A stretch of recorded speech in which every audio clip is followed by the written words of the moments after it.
Hello guys, in this video we will create a small project, PHP project that is used for your PHP training or learning.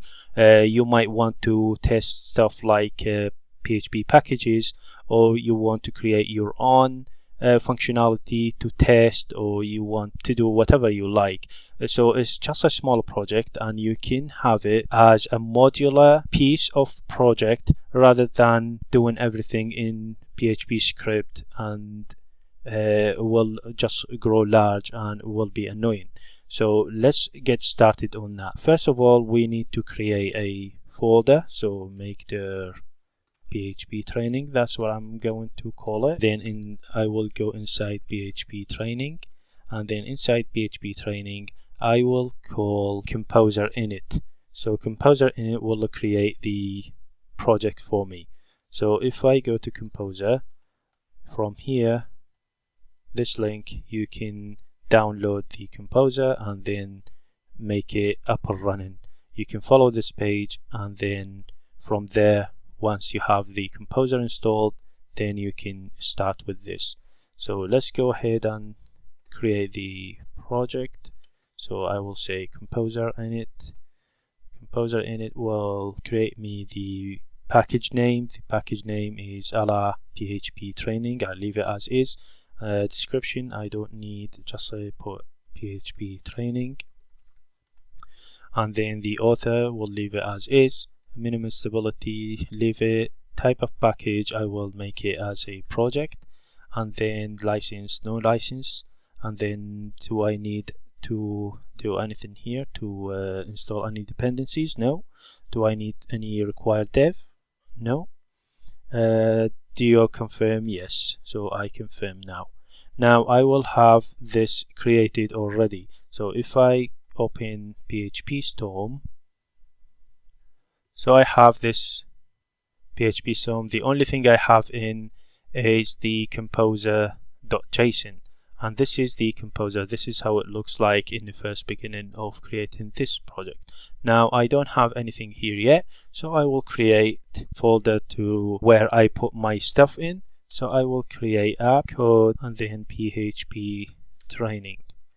I will put all my classes in here. So this is what I need to do, but you can name it whatever you want. In order to get this, whatever I put here to get loaded, I will go here and I will type the auto load, and then from the auto load I will put the PSR 0, that's what I want, and then empty string will have an array, and then inside the array will be app code, and then that's all I need. Let's have a class now. So if I create a class, I will call it main, and then in the main I will just declare string. Now I will have declare types, and then namespace is PHP training. That's the relative to the folder here, whatever the name of this, we'll call it here.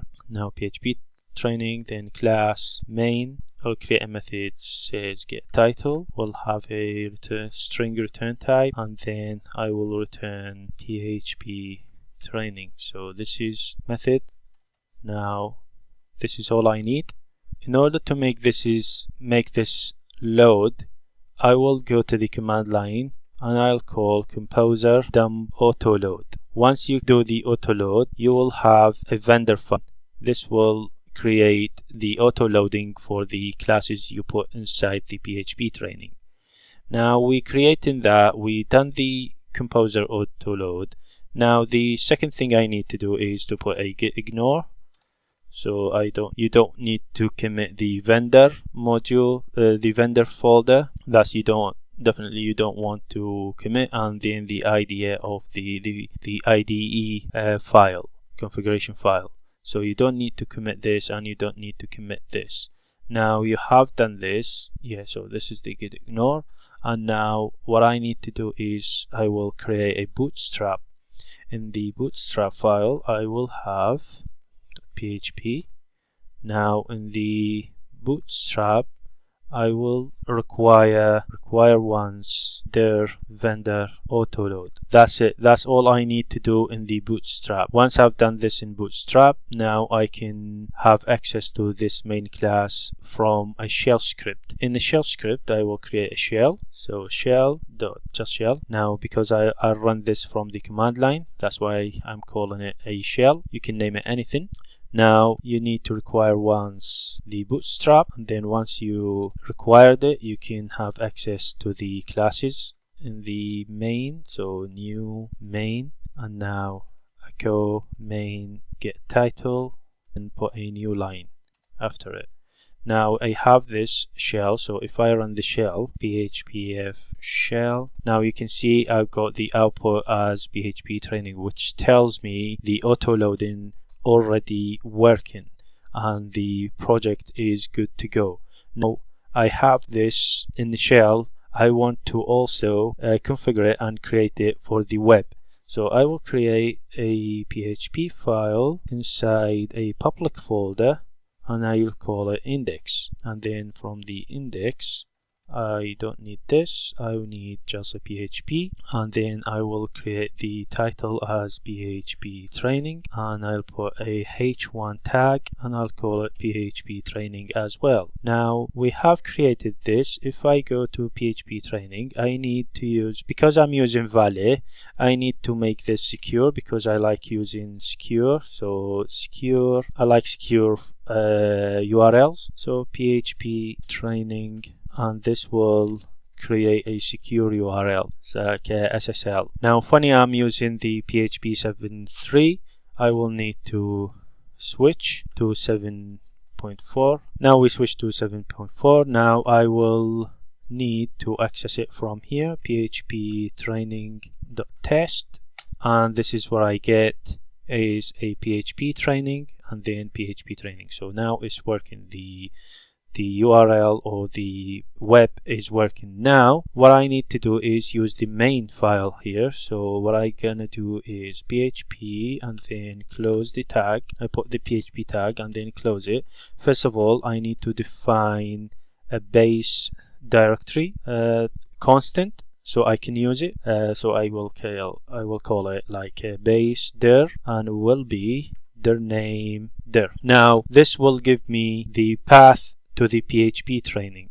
So if I put this as a PHP2, as a h2, and then I will call this a base dir. Now if I run, you can see it will give me the full path to the project folder, which is good. I can use it in different places, in different places, so I can use it. Now I created this here, but I haven't, this one created for me in the shell or in the command line application. So in the shell you can create it as well. You can go before the Bootstrap and create this.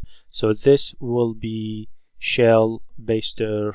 It's just this dir because you are inside the project directory, while in the public you are inside one level folder, so you go back one folder to make it to this. Now I don't need this. Once I've created this, now I will need to require once the autoloader, so base dir and then Bootstrap. Bootstrap is going to load, and when it's loaded I can use the class I've created, so main class. Now in the title, instead of hardcode the title, I can have coming from the class, from main get title, and this similar thing and same will be for the h1 here. Now if I refresh, you can see I still have the PHP training as a title and meta title, and also if I use this in the shell, will output the PHP training. I think this is it, and I hope this is going to be useful for you. I see you next video.